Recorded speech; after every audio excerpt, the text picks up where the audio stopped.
Good morning sir.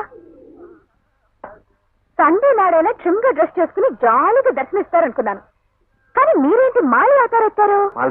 హాస్టల్లో ఉండాల్సిన మీ డబ్బా ఎక్కిందేంటి? అది కాదు సార్, నేను చెప్తాను సార్. హాస్టల్ విడిచి మాలతి వారి ఇంటికి పేయింగ్ గెస్ట్ గా వచ్చాను సార్. ఇక్కడుంటే రోజు సూర్యుడి కన్నా ముందు మిమ్మల్ని చూడొచ్చు. ఇది మన సుందరకాండలోని మొదటి ఘట్టం. చూడు, నీ ఆశలు తీరేవి కావు, నీ కోరికలు నెరవేరేవి కావు. ఎందుకు సార్ అబద్ధం చెప్తున్నారు? నా పేరు రోజా. నా మీద ఇష్టం ఉంది కాబట్టి కదా రోజు ఈ రోజా ముక్కకి నీళ్లు పోసి పెంచుతున్నారు ప్రేమగా. చూడు, పిచ్చి పిచ్చి ఆలోచనలతో నీ మైండ్ పాడు చేసుకోవద్దు. నా మాట విని నీ మనసంతా స్టడీస్ మీద కాన్సన్ట్రేట్ చెయ్యి. ప్రస్తుతం నా కాన్సన్ట్రేషన్ అంతా మీ మీదే సార్. నా జీవితంలో మొదటి ఆశ చివరి ఆశ ఏంటో మీకే తెలుసు.